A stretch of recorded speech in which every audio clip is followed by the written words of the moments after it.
Olá, bem-vindo a mais um vídeo da série Pensando Biblicamente, Ética Cristã.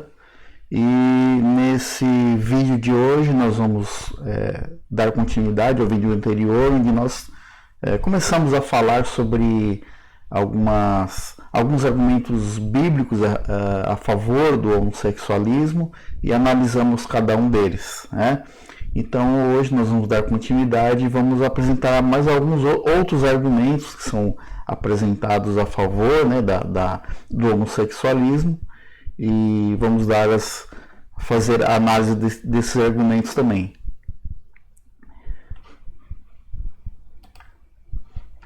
Então vamos retomar aqui, né, nosso raciocínio. Então nós estávamos nessa linha de raciocínio. Existem argumentações bíblicas a favor da homossexualidade, isso nós sabemos. Devemos considerá-las vistas terem sido extraídas da Bíblia. Então nós vimos no vídeo passado algumas argumentações bíblicas e como é que nós devemos interpretá-las, né? Então nós vamos dar sequência aqui, e deixa eu achar exatamente o vídeo onde nós paramos.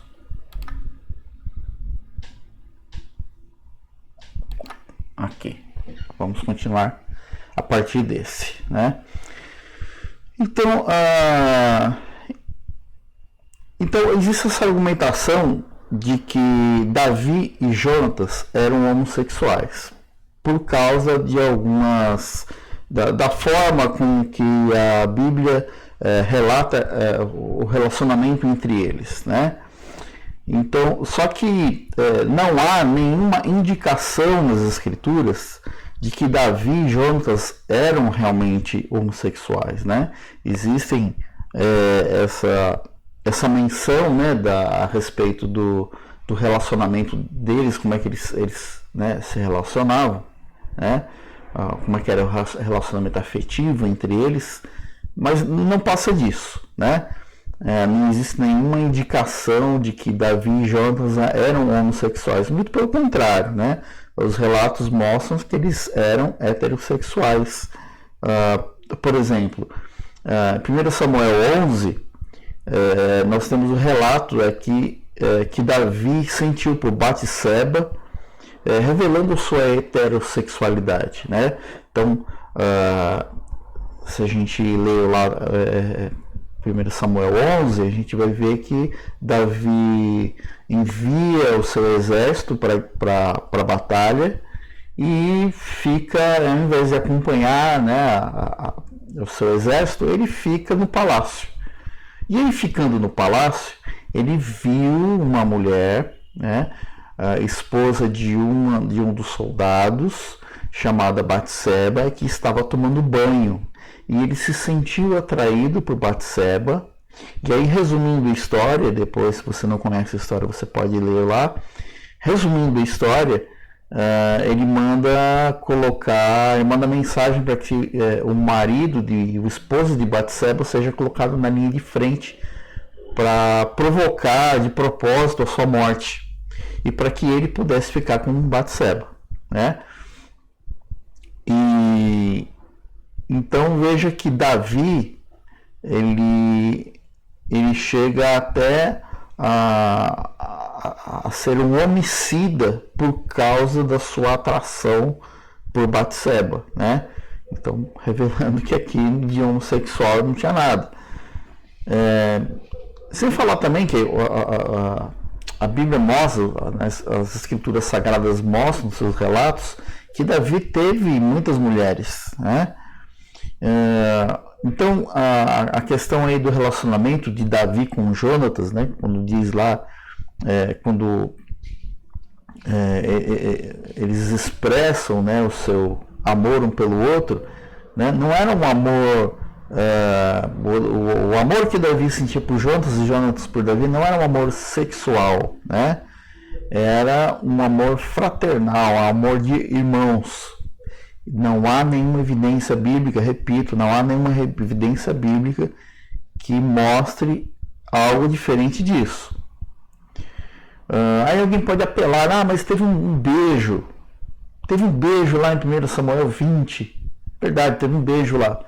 Mas foi um beijo de despedida, né? O beijo era uma forma de saudação cultural entre os homens, era comum. Na nossa cultura ocidental não é muito comum, né? Homens se beijarem, né? A gente vê, assim, por exemplo, na nossa cultura, é normal, por exemplo, o filho beijar o pai beijar o filho, né? Mas dois homens que não têm essa ligação parental, não tem esse laço familiar, a gente não vê, né, os homens se cumprimentarem com beijo. Mas naquela cultura, naquela época, era comum, né?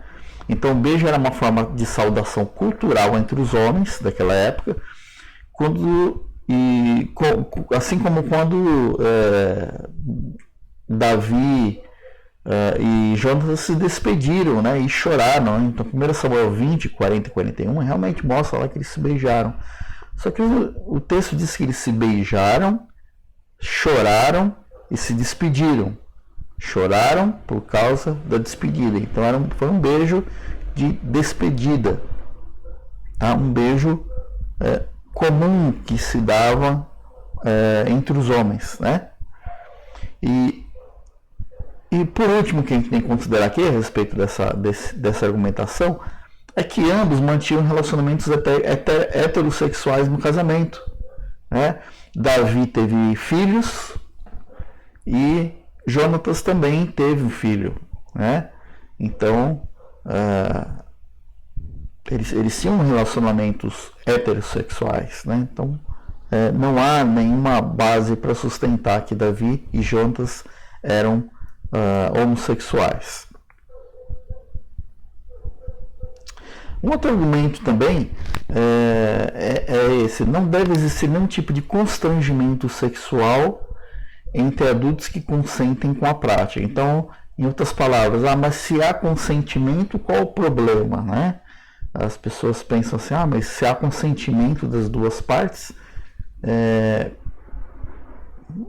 se há consentimento, por que o constrangimento? Né? Tá tudo certo. Só que o consentimento não torna as coisas moralmente justificadas. Não é porque os dois consentiram, né, que está certo, né?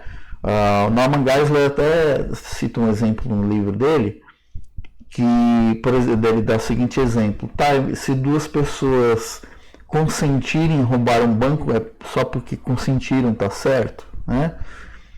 Então, esse argumento, né, esse argumento aí do consentimento, né, alega que o ser humano é o padrão do que é certo e do que é errado. Então ele toma para o ser humano, toma para si o padrão do que é certo e do que é errado. Não existe, na verdade não existe padrão. O que duas pessoas consentem está certo, né? Mas a gente deve considerar que nós somos criaturas, nós não somos criadores de nós mesmos, não somos donos de nós mesmos. Há um Deus que nos criou e que criou os padrões morais, né? Então, como criaturas, nós temos obrigações morais para com o nosso Criador, que nos ordena a não abusar sexualmente de nossos corpos, ok?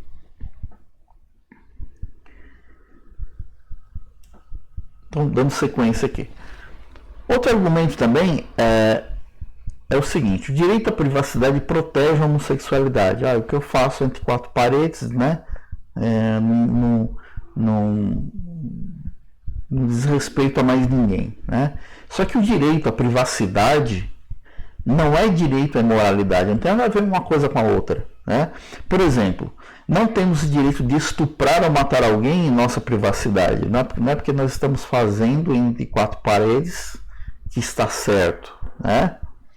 Então, olha só, uma atividade imoral em público não deixa de ser porque mudou o local, né? Então, algo que é imoral em público, do conhecimento de todos, não deixa de ser porque é feito escondido, né? Porque mudou de lugar. Da mesma forma também que uma atividade privada, que normalmente se faz entre quatro paredes, porque ela é certa em quatro paredes, ela pode ser feita em público. Ok? Então, o que eu quero dizer com isso? que não é porque uma coisa que é feita não é porque uma coisa é feita entre quatro paredes que está certa. Por outro lado também, uma coisa que é feita em público não quer dizer uma coisa que é feita de forma privada, se for feita não significa que por ela ser certa ela pode ser feita em público. Por exemplo, né?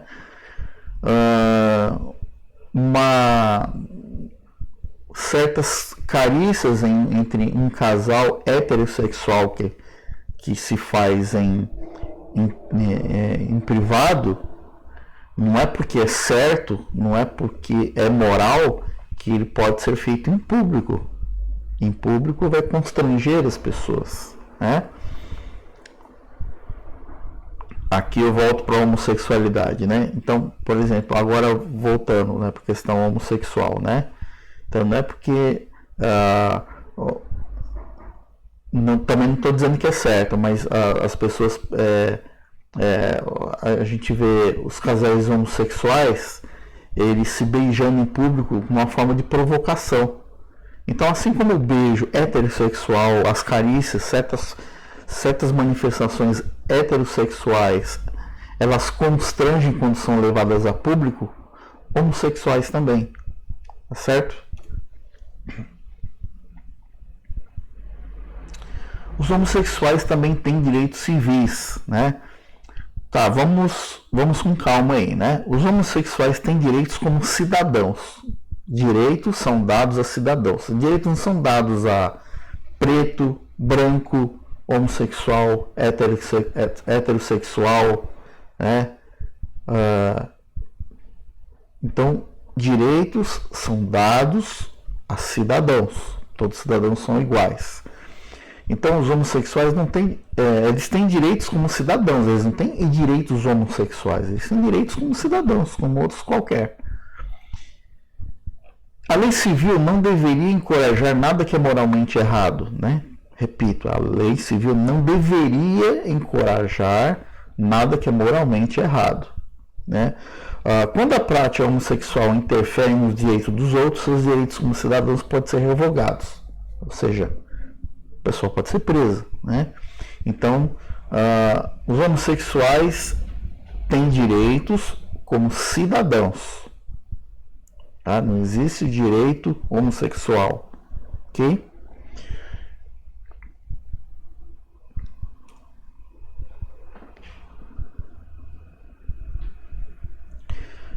Um outro argumento também que as pessoas fazem é que tendências sexuais são herdadas, né? Então as pessoas falam, eu nasci assim, né?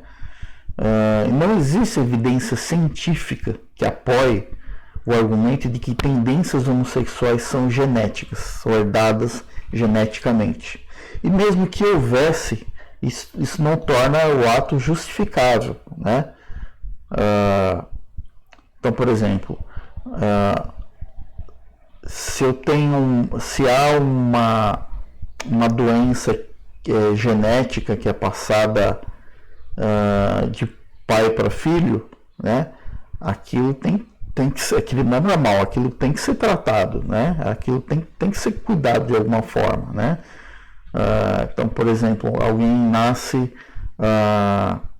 com uma tendência a ter problemas cardíacos, por exemplo, não é porque nasceu com aquilo que aquilo é normal, aquilo precisa ser tratado, precisa tomar os medicamentos, precisa cuidar disso, né? A Bíblia diz que herdamos uma tendência ao pecado, tá? O que nós realmente herdamos é uma tendência ao pecado, né? Salmo 51, 5, Davi diz lá que em pecado me concebeu minha mãe, né? Em Efésios 2:3 vai falar lá que nós, por natureza, né, nascemos em pecado e nós somos libertos disso quando temos Jesus como nosso Senhor e Salvador, né? Mas ainda somos responsáveis pelos pecados que cometemos. Então, mesmo a Bíblia, mesmo dizendo que nós herdamos uma tendência ao pecado, né, que nós herdamos o pecado, nós somos responsáveis pelos pecados que cometemos. Então, Estou dizendo isso para reforçar essa ideia de que mesmo que tendências sexuais fossem herdadas, né, não significa que estaria certo, que seria normal, tá bom? Mas o que existe, na verdade, é um estudo recente aí de 2019.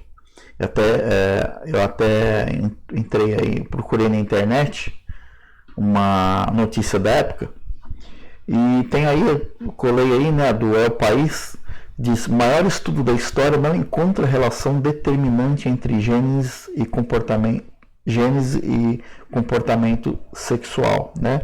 Então foi feita uma análise com 500 mil pessoas, não é uma amostragem pequena, 500 mil pessoas. Então a análise de 500 mil pessoas sustenta que é impossível predizer por sua informação genética se uma pessoa será homossexual ou heterossexual. Então,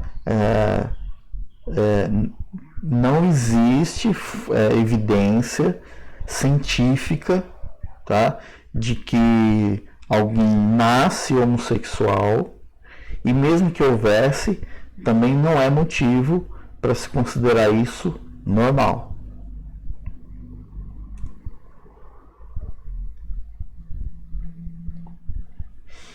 Outro argumento é que os padrões morais mudaram ao longo dos anos. Mas isso era errado lá antigamente, hoje estamos em outros tempos, né? Não é bem assim, né? Princípios morais básicos não mudam, né? O que muda é a nossa compreensão deles, né? O Norman Geisler, ele até traz um exemplo aí, que há muitos anos atrás se falava em matar bruxas, né? Porque se acreditava que elas cometiam alguns crimes, né? E matavam as pessoas, tal. Então se falava em matar bruxas. E hoje não se fala mais nisso. Por que não se fala mais nisso? Porque foi provado que bruxa não mata ninguém, né? E até trago aqui entre aspas uma frase, um relato pessoal do Geisler, né, que ele traz no livro, por isso que eu coloquei entre aspas aí, que diz o seguinte: nos últimos 50 anos a minha compreensão do amor tem mudado, mas o amor em si mesmo não tem mudado. Então, o que ele quer dizer? Que o amor não mudou, o que mudou foi a compreensão dele a respeito do amor. Então os padrões morais também não mudaram. O que vai mudando com o tempo é a nossa compreensão a respeito desses padrões morais, certo? Então os padrões morais não mudaram. Na mesma proporção que os princípios morais refletem a natureza de Deus, eles não podem ser mudados. O que o Geisler está querendo dizer aqui? Que os padrões morais foram dados por Deus, e Deus não muda. Se Deus não muda, os padrões não mudaram. Pois Deus não pode mudar seu caráter moral básico, né? Então esses textos bíblicos, né? Malaquias 3:6, Hebreus 6:18, vai falar sobre isso, sobre a imutabilidade de Deus, né? Deus não muda nem na sua essência, nem também não muda na sua moral, né?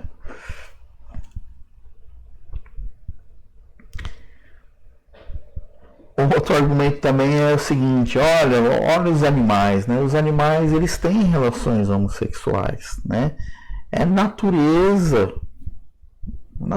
Deus fez eles assim. Tá, mas a gente não pode nos compararmos a animais, né? Atos homossexuais entre animais são casuais e temporários, e não habituais nem vitalícios. O comportamento de animais não é normativo para seres humanos. Então, olha só. Quando um animal, normalmente cachorro, né? A gente vê cachorro fazer isso. Estou falando de cachorro porque é o mais comum, né? A gente vê. Então, um cachorro macho olha para outro cachorro macho, vai lá e tem lá, né? A gente vê isso na rua, né? E tem uma relação ali homossexual. Só que essa relação, ela é casual, ou seja, deu vontade ali, ele faz, e é temporário. Ao contrário dos relacionamentos humanos, que são habituais e vitalícios, tá? Não faz nenhum sentido esperar que o comportamento de animais brutos e irracionais que agem por instinto seja exemplar para a conduta de seres humanos. A gente não pode, né? Então daqui a pouco a gente está bem de 4 também, né? Os animais não são racional e moralmente responsáveis e agem por instinto. Então, os animais eles não têm uma responsabilidade pelos seus atos. Eles agem por instinto. É? Diferente de nós. Deus nos deu inteligência para que nós tomemos conhecimento e obedeçamos à vontade de Deus através da sua palavra.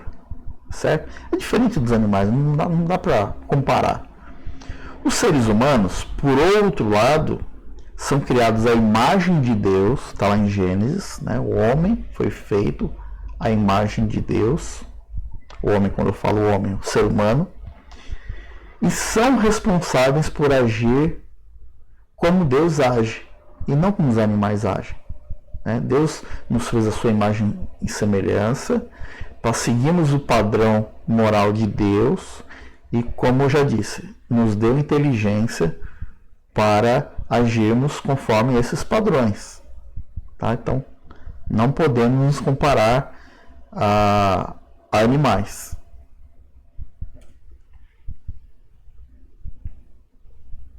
Finalmente, né? O resumo, conclusão que nós chegamos é que Deus ordenou que o sexo deve ser usado no contexto de uma relação heterossexual e monogâmica. Heterossexual, sexo diferente, e monogâmica. As práticas homossexuais são contrárias ao padrão ordenado por Deus aos seres humanos. Né? Então, a gente termina, né, esse assunto por aqui, nesse pequeno vídeo. E nos vemos na próxima semana, onde vamos falar de um outro assunto, né? Que é o casamento. Vamos falar de casamento, ok? Obrigado por nos assistir até aqui e que Deus te abençoe.